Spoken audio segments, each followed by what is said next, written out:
Hello, and welcome to the Mr. B's Virtual Emporium. Unable to carry out physical events, we wanted to ensure something was done to celebrate this lovingly crafted, highly textured, and beautifully nostalgic collection of short stories, A Perfect Cemetery by Federico Falco. Published on the 6th of April by Charco Press and translated by the inimitable Jennifer Croft, whose translation of Flights by Olga Tokarczuk you may have read before. A Perfect Cemetery is a collection of short stories you'll return to again and again and again. They are stories of peoples and landscapes that you feel were always there waiting and will remain there long after you finish these stories. A Perfect Cemetery marks another triumph for Charco Press, whose carefully curated catalogue of translators and authors is sure to remain one of the most urgent and compelling of our time. Throughout the interview, Federico's love for storytelling and for writing and all its unpredictability shines through. As he said, it was never in my plans to write about mountains. It just happened. It's hard to believe that these exquisitely written, perfectly balanced stories just happen. Yet, we must. The best thing we can do is not think too much about it and to just enjoy them, allow them to occupy our minds for just a little longer. This interview is chaired by Jessica Gaitán Johannesson, Mr. B's bookseller and author of How We Are Translated. Jess's innate understanding of translation and storytelling adds to this engrossing and compelling conversation. Welcome to Mr. B's, Federico Falco and Jennifer Croft. It's so lovely having you. It's so wonderful to be here. Thank you so much for talking with us today about the book. No, thank you. I say welcome to Mr. B's out of pure habit, I think, because obviously it's very special circumstances and across long distances. So to kind of situate us just a little bit, where are you both? Where in the world are you, Federico? Hi, hello, and it's an honor to be here. I'm actually in Buenos Aires, in Argentina. So that's... And what about you, Jennifer? Where are you? I'm very jealous. So am I. We all are. Yeah. I'm in Los Angeles, California, where I have spent the entire morning battling with a health insurance company, which is like the classic American pastime, I guess. It's very fun. Great, brilliant. Well, Yeah. I'm in Bath, and we can imagine what it would have been like if you both had come to our bookshop, and hopefully one day you will be able to come to Mr. B's and visit us with all the books around us. But to get us in the right spirit, at least, I thought I'd begin by asking you about your favorite bookshops. So, Federico, is there a bookshop, like a real, bricks and mortar, a real bookshop that's meant a lot to you in your life, where you grew up and yeah? Yes, sure. There's different bookshops in different cities. One bookshop that I really love in Córdoba city, that is where I studied and lived a lot of time, is called Rubén Libros. I take my first workshop, creative writing workshop there in the first floor of the bookshop. I usually bought books there, and I really love it. And I quite fond of it. In Buenos Aires, there are some there are 3 or 4 bookstores that I really love and I usually go. One is Eterna Cadencia. That is the bookstore that is the same owner that the publishing house that published this book, and is like a short walk distance from my house. So it's usually a place I just go there to see what is new and what they're talking about and meet some people. That sounds wonderful. What about you, Jennifer? Do you have a local bookshop? Well, now I'm even more jealous of Fede that he lives so close to Valencia, which is definitely one of my favorite bookshops in the world. Yeah, but in the US, I have so many. I spent a long time living in Chicago, so I really love Unabridged Books, which is in the Lakeview neighborhood of Chicago, and also Pilsen Community Bookstore, which they actually started. So a woman, a lovely person who worked at Unabridged, began that bookstore just before the pandemic. So I have not gotten to visit in person, but have really enjoyed ordering online. And they send you these like beautifully wrapped, individualized packages if you do that. So that's always a nice treat. And yeah, community books in New York, Skylight here. I think Fede and I both visited Prairie Lights in Iowa City a number of times. So yeah, so we love bookstores for sure. Yeah, and it is quite wonderful, I have to say. It's quite inspiring to see how during this time, a lot of bookshops have just become a bit like amoebas, like ethereal. They've just gone online and they've started doing all these things to keep the conversation going, so that people can continue and talk about books, and which is what we're doing here. So on to this wonderful book, which I have the proof here, which is very white, so it just kind of I have the brilliant. You've got the finished copy. Yeah, that's another sort of drawback of not being in the actual shop, of being at home, that I've only got the proof. It's very cool though. It's very hip. It's just like no nonsense. It's very minimalist. Yeah. Yeah. So Federico, I just wanted to know so much about the journey of this book. And like we said before, this will be a bilingual conversation. So feel free to swap over to Spanish whenever you feel like it. Okay. So as I understand it, Un Cementerio Perfecto in Spanish came out in 2016.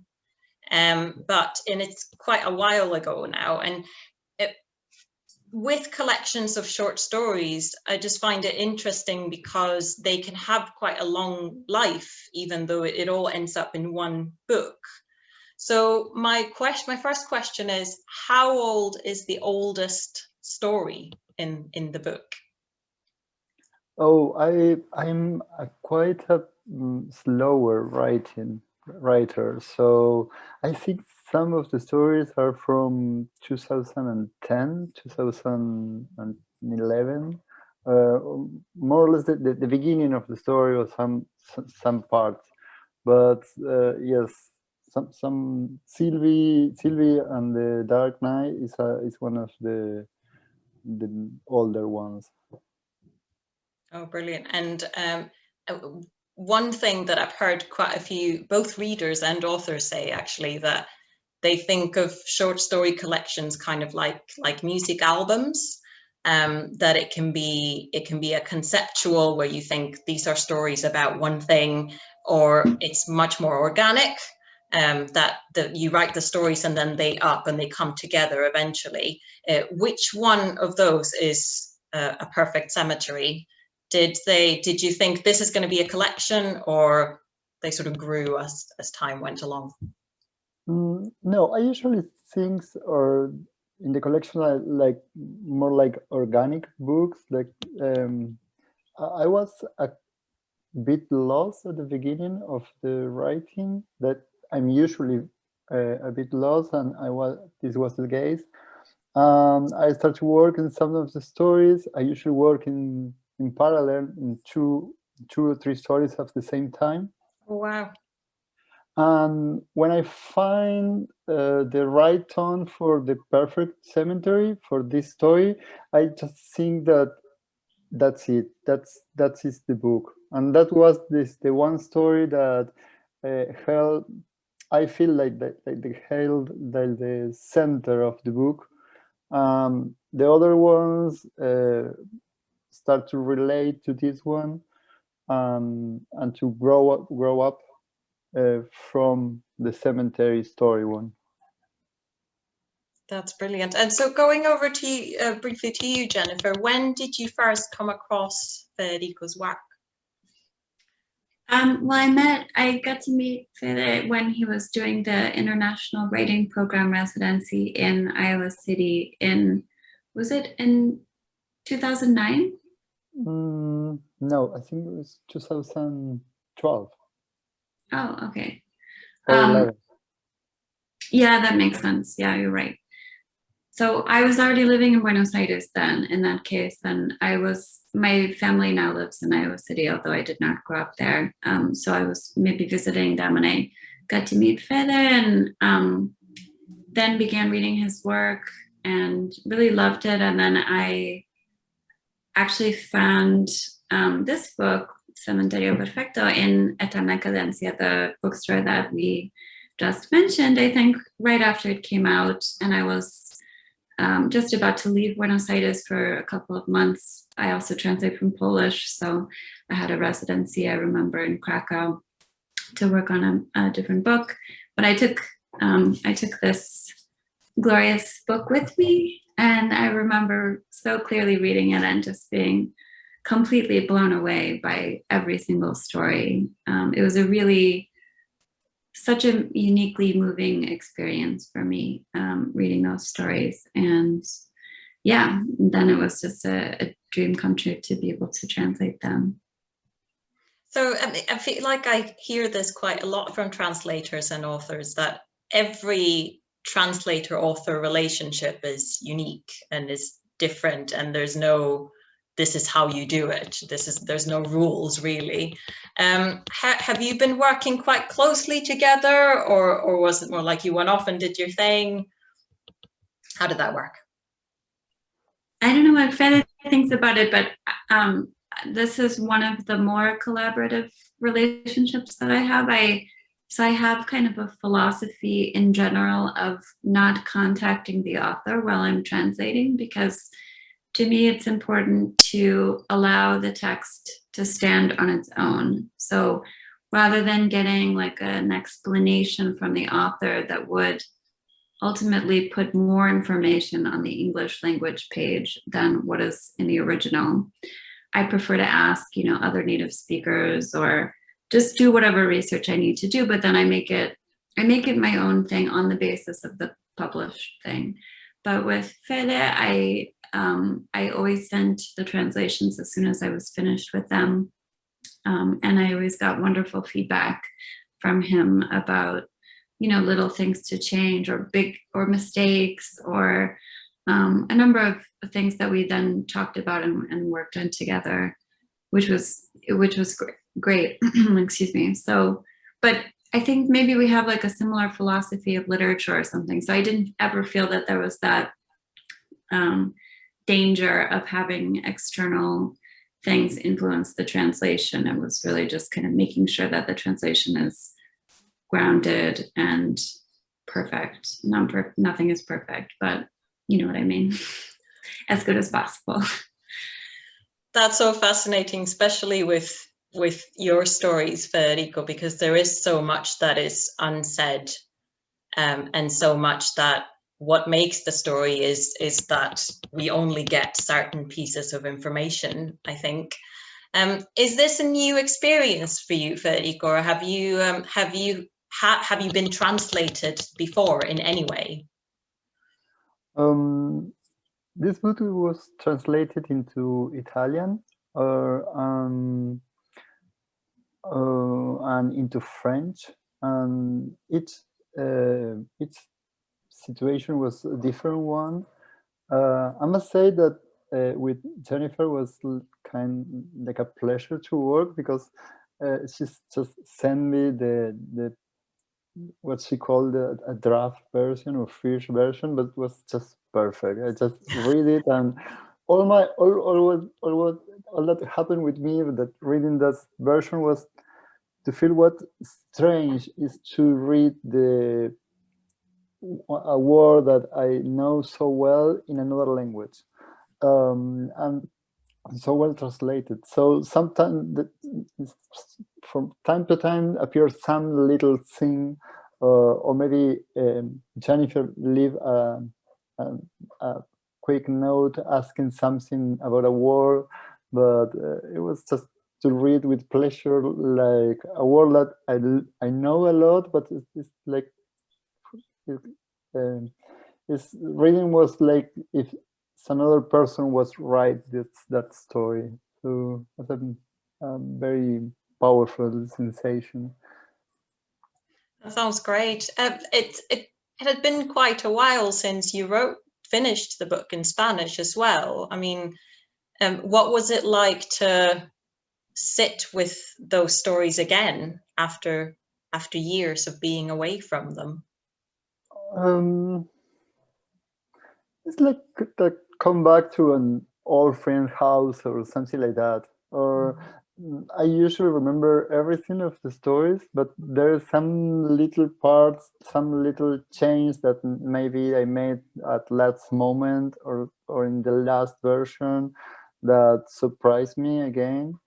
But it was a different situation because I can't read in French. I read a bit in Italian, and I have a different relation with the Italian translator because she speaks usually in Spanish, and she made a lot of questions during the translation. She translates us a couple of pages and send me the questions.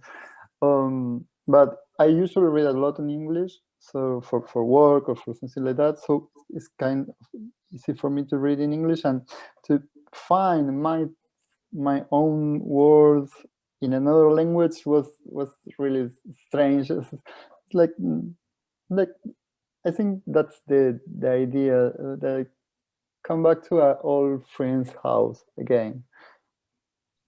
And of course, I'll just add that it always takes a long time for something to come out in print. But of course, we started working on these translations years ago, so not so much time passed.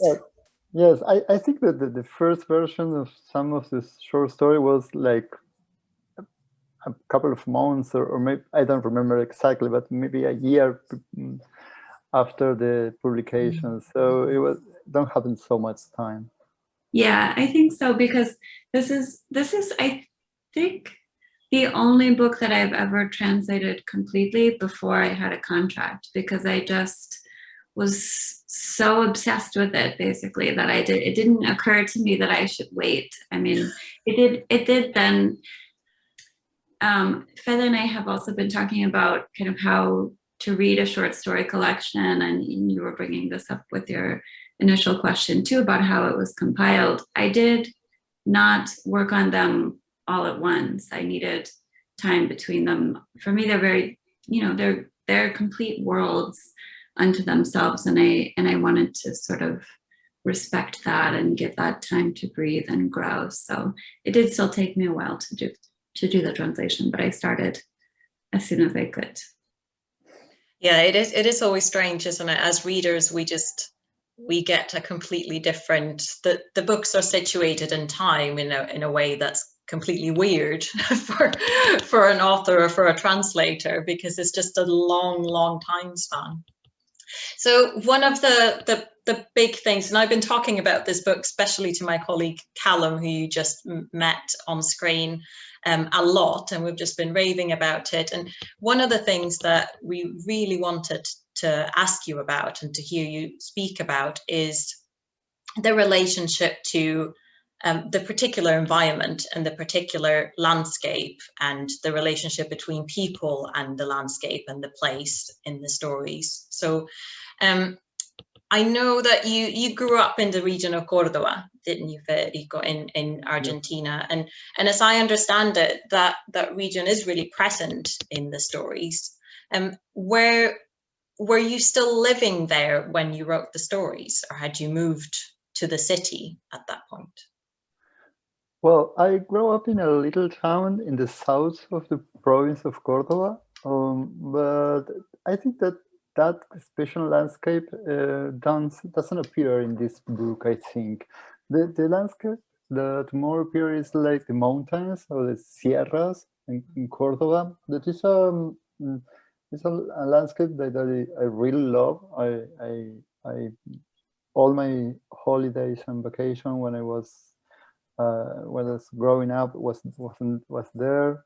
I spent there, and at the time that I started to write this book, I was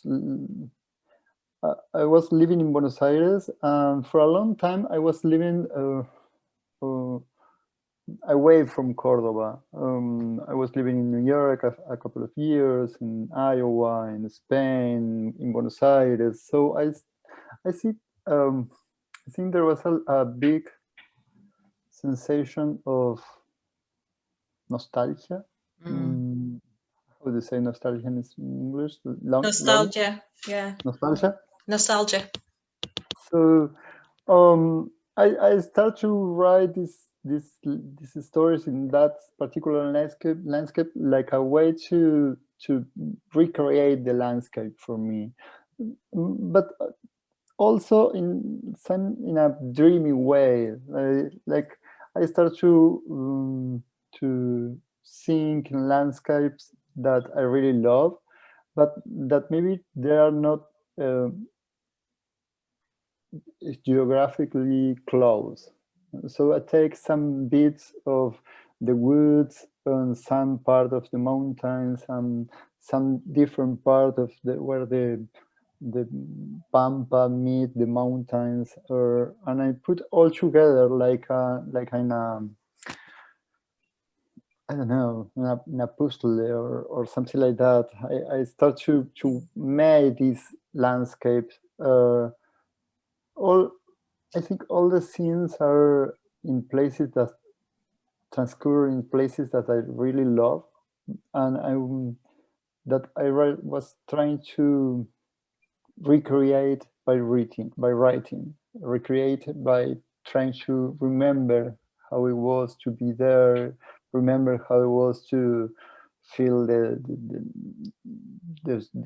sun in the skin, or feel the river, or walk in the woods, or something like that. And there are some places. There are some places that they are not in Cordoba, but it's more or less the same. And in some moments when I could travel and go on vacations to Cordoba, I took a lot of notes. Like I just reread what I was writing about, and took notes about the sense of how do you feel the air in early morning, or how do you name that things. I was all the time taking notes to add to the book. And you do really feel that intimacy so much in these stories, I think. And that brings me to a question for you, Jennifer, because I read somewhere that you're saying, is it right that you only work from Argentinian Spanish? Is that correct? Yes. And that, as I understand it, it's to do with that intimacy and really understanding a sense of kind of local language and identity in that language. Does that translate? How does that work with, within a country? So did you feel like you have to actually go to certain parts of Argentina to get those senses and to get those landscapes in order to translate the book? Yeah, that's a great question. I mean, for me, it's more of a linguistic issue. So I started studying Spanish only in my late 20s, and I only lived in Buenos Aires. So I just, being very sensitive to language, I think about how I would not be able to I know that I cannot translate into UK English, whatever UK English would mean. But even though I'm working for a UK house in this case, which is Charco, I still have to write as an American. And so I just think if I want to be true to those particulars of language, I really can only work with Argentine writers right now, unless I have the opportunity to live in Mexico, or to live in Spain, or to live in somewhere else. So I definitely, I don't think that I have to have had all of the exact same experiences as Fede, of course, in order to be able to translate him. But I think, I work a lot on intuition too. And I think that in this case, the resonance when I read the stories was so strong. And part of that has to do also with the places where I went when I was growing up in Oklahoma in the United States, which doesn't really have mountains, but does have just kind of these lots of villages, lots of vast expanses, lots of rolling hills and greenery, just like green everywhere. And so when I read this nostalgic work by Fede, I was also away from Buenos Aires, where he had written it, which I was feeling nostalgic for. And then I had also just written my own first book called Homesick, which is really about Oklahoma. So yeah, I think that there were so many factors aside from Fede's brilliance and unique ability to create these worlds that just made me identify with the stories and made them come alive in my mind in a way that made it just such a pleasure to put on the page. Yeah, that's bringing up so many questions. I mentioned early on kind of the relationship between the people in these stories and their environment.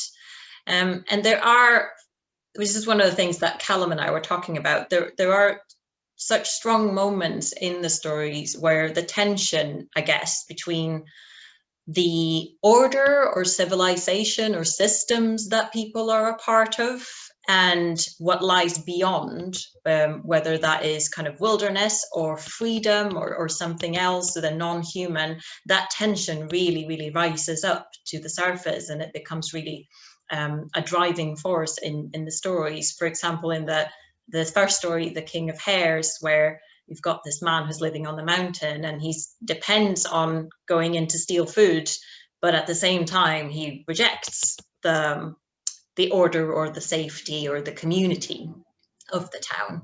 And I wondered if this theme of escape or the conflict between being a part of a community and wanting to get away from the community, is that something that has interested you, Federico, for a long time? Yes, sure, for sure. It's one of the things that I think all the time. How one could be yourself. How we could be yourself, each one. And at the same time, be in relation with others. Be part of something bigger. What toll do we make to pay to belong to some group or some place?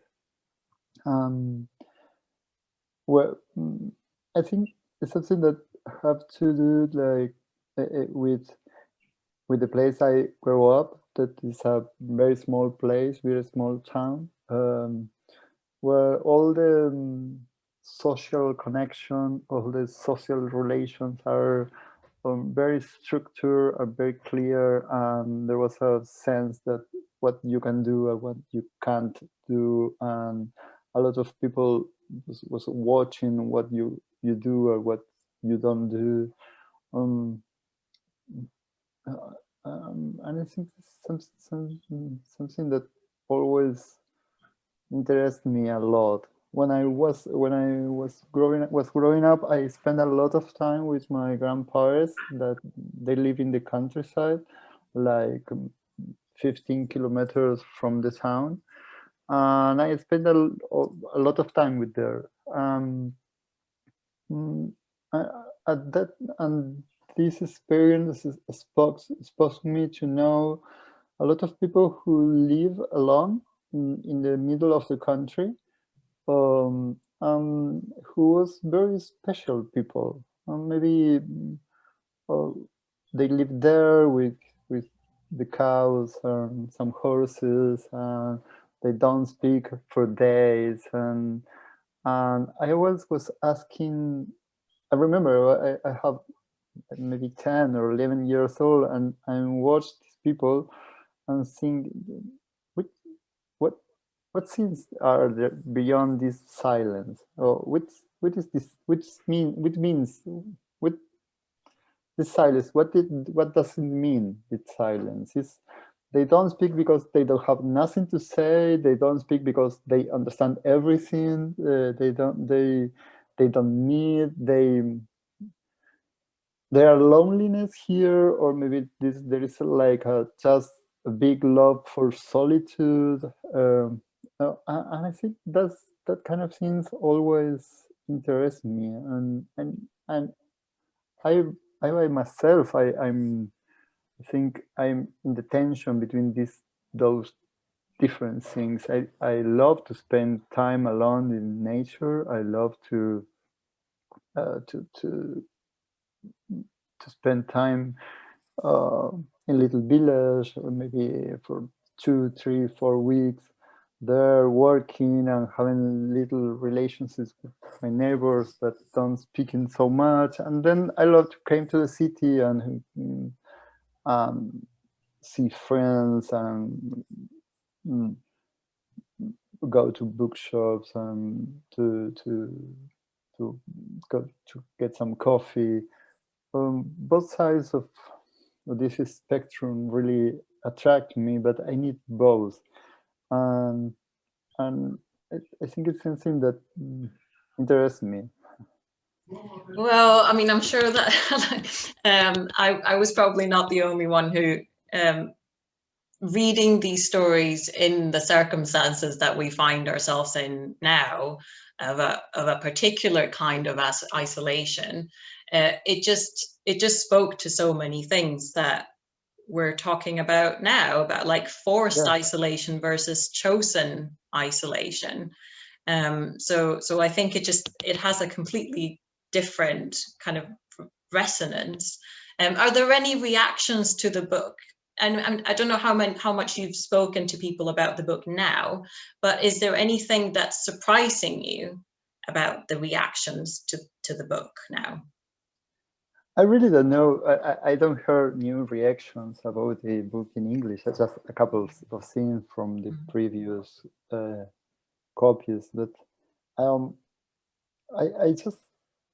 I can say that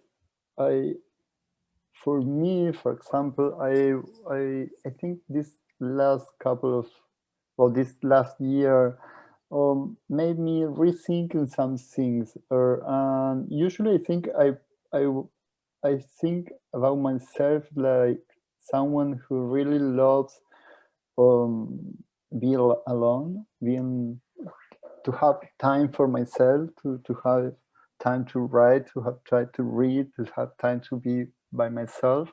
And I think in this last year, I started to rethink about that and said, oh, I really like to have friends and to live in a city and to have places to go. It was something that that it was a thing that I really don't value in all his dimensions when I have it. And that now that I don't have it, I miss a lot just to go to a bookshop presentations or a conference or something like or a theater or something like that.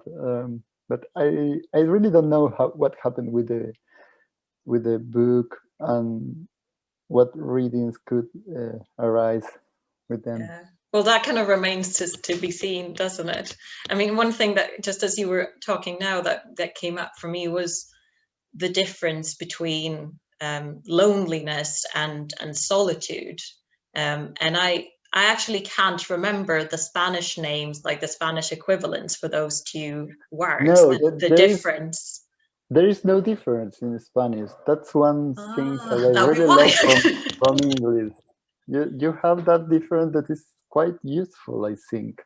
In Spanish, we just have soledad, or to be alone, or that is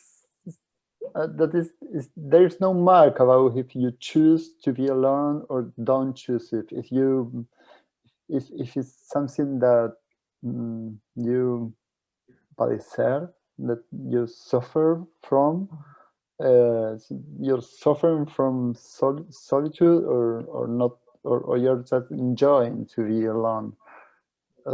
This is something that we don't have words to say in Spanish. We make to make a sentence or something like that.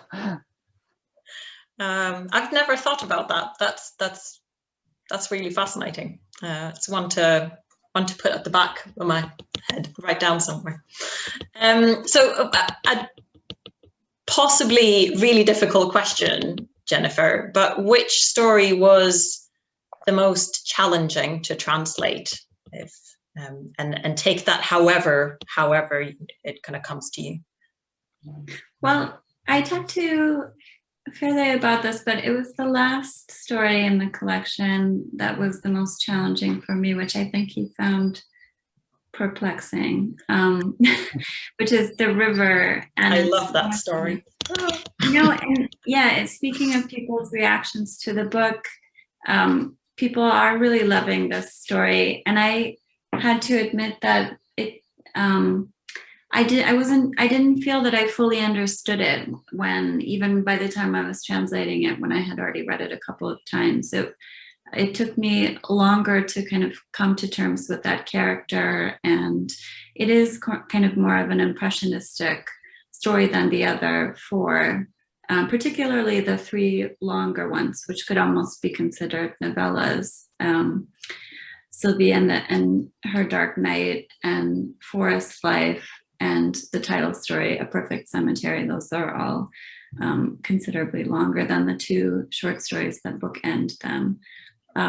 So yeah, I think that was the hardest one to translate, because I was sort of coming to know it as I was working on it. And it is nice to see that I did not transmit that confusion necessarily, because people are enjoying it very much in English. Well, so was that surprising to you, Federico, that was a difficult one?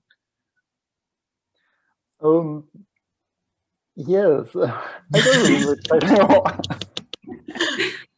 No, because I think I just think in the short stories like the most difficult for me to write, or the most time that I spent in that world, or it was for me was The Forest Life was a story that I worked for a long time, that I have a long time without not knowing how to make these things working out together, trying to work the stuff like really long time. So I think that was the most difficult story of the book, but it was just the more difficult to write, not to translate. It's something different. But that's so interesting, because I mean, I would have assumed the same about my translation of The River, that some aspect of that difficulty, which is not a linguistic difficulty, of course, it's like a larger or a deeper kind of question that you bring to the text. I mean, I didn't sense any of that arduousness in Forest Life. It reads like, I mean, I can't believe a person made any of that world. Like, it feels like, yes, that has been existing there for millennia, and that's exactly how it is. And I love these people, and I can't imagine that you had to correct any part of that story, but it just feels like you just wrote it somehow in one sitting, and then that was it. It was just like this miracle that spontaneously arose. It was not the case. Thank you. I really flattered, but no, it was not the case. But I think that could be very encouraging for the writers who are watching this, and the translators as well. So no matter how difficult the process seems, maybe something beautiful can come out of it. Yeah. It can actually look like it was meant to be. Yeah. Well, that kind of brings me beautifully to, I really wanted to ask you a bit more, Federico, about your actual let's say, approach to telling stories. And what brings me to that is, you know, I think what I was talking about earlier about the conflict between the order and the sort of wilderness or freedom also really comes up in the title story, A Perfect Cemetery. And something that really struck me having read that, or stayed with me having read that story, was this idea of someone who, because for those who haven't read the story is about an architect who comes to a town, and he's been tasked with building a cemetery, and he has a vision of exactly how he wants this cemetery to look like, down to the smallest detail, and it is his baby, it's his you know, masterpiece. And what really just stayed with me was how this relates to any kind of creativity and any kind of thing that we want to make, that we can think that we are in control and control to the smallest detail, but what are we missing when we are in control? What are we, because he is a man who's very much like this, is the character that I kind of get. So when you think about storytelling, or in your relationship to storytelling, Federico, what's the role of control? Do you embrace control, or do you push it away? Well, I have a tendency to look for control. I feel control make me feel secure, make me feel that I know what I'm doing. But I came to know with the time that control is like the worst thing. Looking for control is the worst things like I can do. If I know how the story is going to end, if I know how the story is going to develop, or how it's to progress, probably it's not going to be a good story. Probably it's going to be something like I need to. If I put so much control, it's like something like it's not going to work.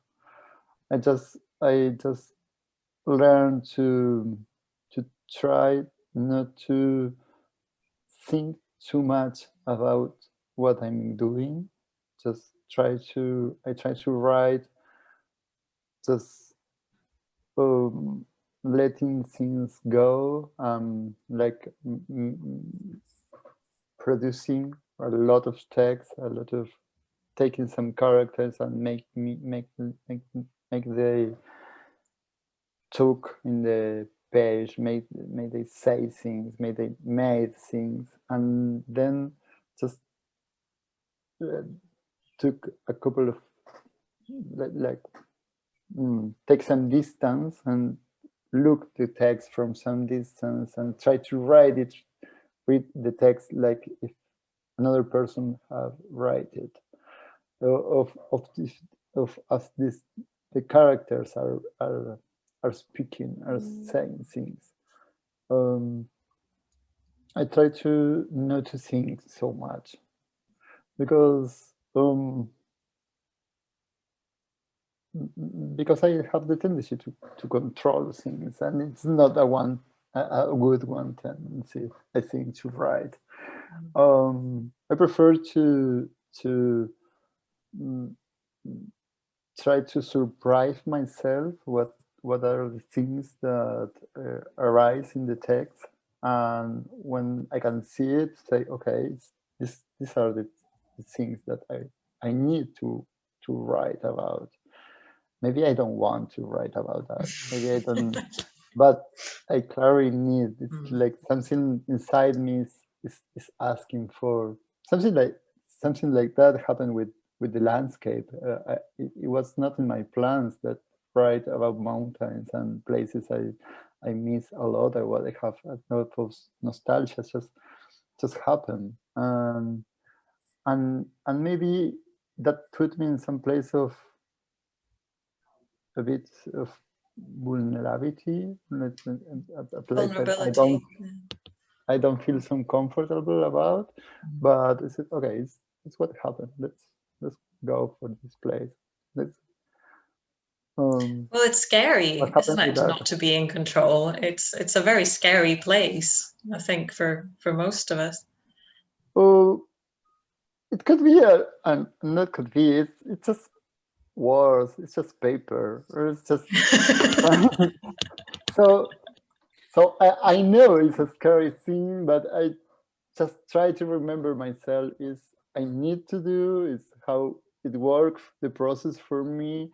I just really like so much to write, to spend time writing, to spend time taking notes, to spend time making scenes or thinking things the characters can say. So if not work, it's not so scary. It's just need to write the descartar to send the Throw away, to throw away. discard. Yeah. Just patience. It's just time. Or Yeah. I just try to enjoy the time that I spend writing, and if then the text work and can use it, I can use it for something. It's great. But if I can't use it and just it's just time that I spend there, like thinking or I spend in that place. For me, was really like spend time in that place, like to spend time in the mountains, in the rivers, or something, thinking in some things that I really like. So it's not a big deal. And I think that ends up coming, it becomes part of the sort of bloodstream of the stories. I think that love or that enjoyment of just you being in that place, which is lovely.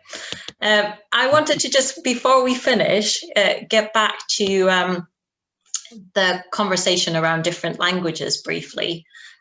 So I wondered, because obviously what the wonderful thing is that now we will be able to recommend this book to people who don't speak Spanish and who aren't able to read in Spanish.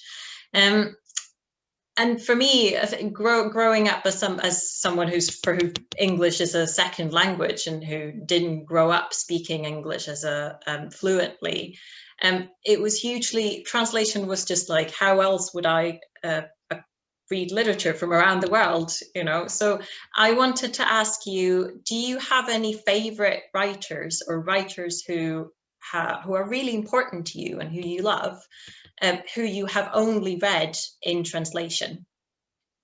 And this is a question for both of you, and whoever thinks of someone first can answer first.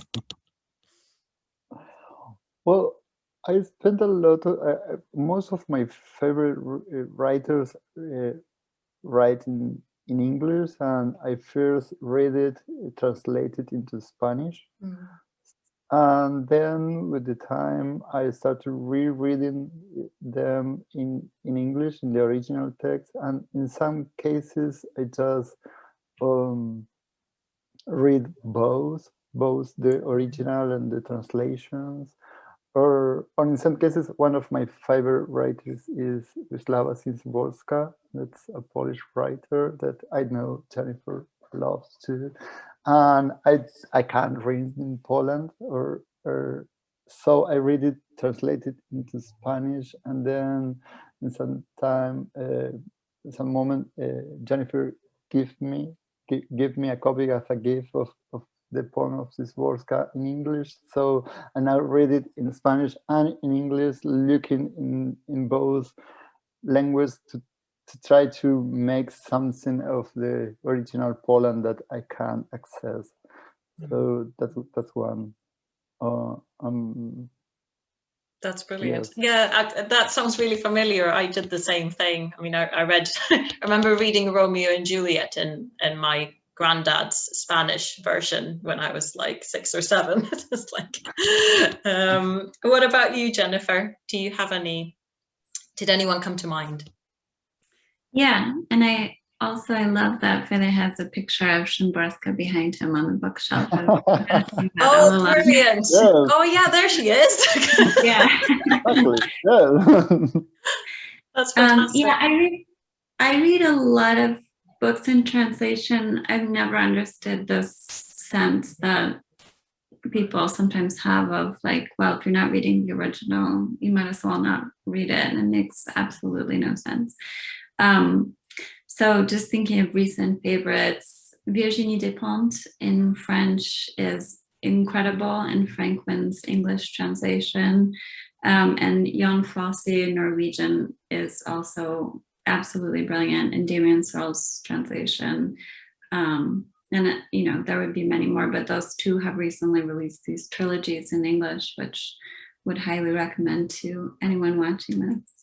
Yeah, we're always out for recommendations. That's brilliant.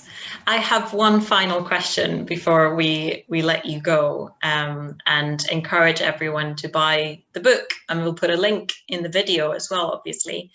And that is, going back to the beginning, my first question was about favorite bookshops. Do you have a cemetery anywhere in the world that you think is absolutely stunning? What's your favorite cemetery?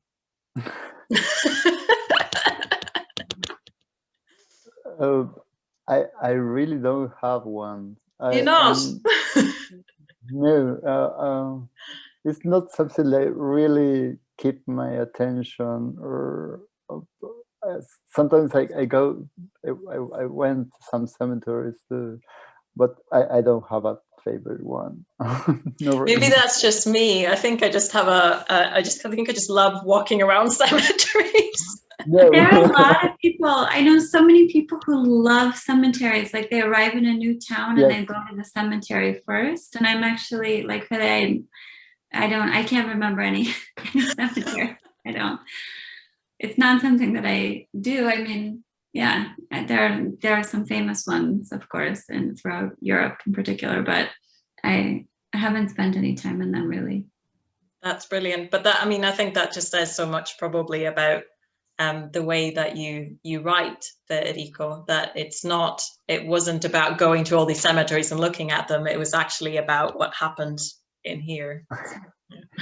Yeah, absolutely. That I think, I don't know. Jess, do you have a favorite cemetery to recommend? Well, during lockdown, because we live in Bath, and during lockdown we discovered this tiny cemetery close to where we live called Small Coombe Cemetery, which we've lived here for 5 years now, and we've just never seen it before. And it was one of those things during lockdown that you start walking around the same route, once a day, again and again and again, and you start to try and vary it however you can and discover new things, and it's just beautiful. It's just very, very leafy and quite run down in some places, but there's something, I think what I do like about cemeteries is that it's they get taken over by wilderness very easily, so there's always this kind of friction between tidiness and the other side of it, I guess. Very true. Which I think translates to short stories as well, actually. So, thank you so much, both. It's been just such a delight chatting to you, and I just really look forward to recommending A Perfect Cemetery to our readers when we open our doors again on the 12th of April. So we're gonna stop recording in a second, but we can just say bye, everybody. Thank you so much. Thank you. Thank you. It was a pleasure.